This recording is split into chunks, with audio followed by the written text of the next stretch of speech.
Hello everyone, welcome back to the channel.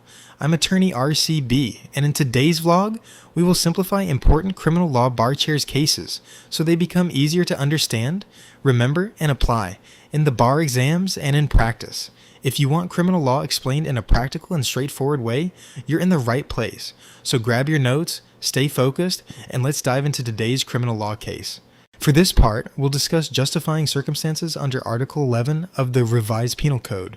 Let's take a quick look at the situations where an act may be considered lawful and free from criminal liability. Let's get started. Pag-usapan natin ang kaso ng Floro Galorio Y. Gapas versus People of the Philippines, GR number 254,500, 31, February 11, 2024, na related sa modifying circumstances. Tungkol saan ba ang case na ito? Bali ganito yon. Nagsimula ang gulo nang malaman ni Andres na ang anak niya ay pinagalitan ng isang lalaking nagngangalang Floro. Kaya habang masaya ang lahat sa isang fiesta sa Bohol, dumating si Andres dala ang bolo para kumprontahin si Floro at walang pasabi, bigla niya itong tinaga sa kamay at sinaksak pa sa tiyan. Habang sugatan si Floro, binuntong ni Andres ang kaniyang galit sa pamangkin ni Floro na si Eric. Kaya kahit halos himatayin na, pinilit ni Floro makapunta sa kaniyang motor, kinuha ang bayonet at bumalik para iligtas ang pamangkin. Nasaksak ni Floro si Andres sa kilikili na tumapos sa kaguluhan at nagresulta sa pagkamatay ni Andres. Sa madaling sabi, kung sino pa ang nanggulo, siya pa ang lumabas na biktima.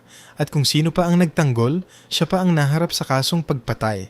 So ang issue dito, pwede bang ituring na defense of a relative ang ginawa ni Floro nang saksakin niya si Andres para iligtas ang pamangkin? Sabi ng Korte Suprema, oo, kinilala ng Korte Suprema na justified ang ginawa ni Floro bilang defense of a relative. Una, may unlawful aggression dahil patuloy na umatake si Andres gamit ang bolo at hindi tumigil hanggang sa siya ay tuluyang nasugatan ng malubha. Pangalawa, ang ginamit na paraan ay reasonably necessary para mapigil ang atake dahil isang saksak lamang sa kilikili ni Andres ang naging paraan para mapatigil ang agresyon.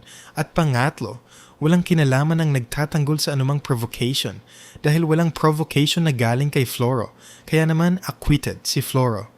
Tip ni Attorney RCB, kapag tinanong sa bar tungkol sa justifying circumstance at may katulad na ganitong facts, lagi gumamit ng magic word na self-defense and defense of relative may exist in the same unlawful aggression.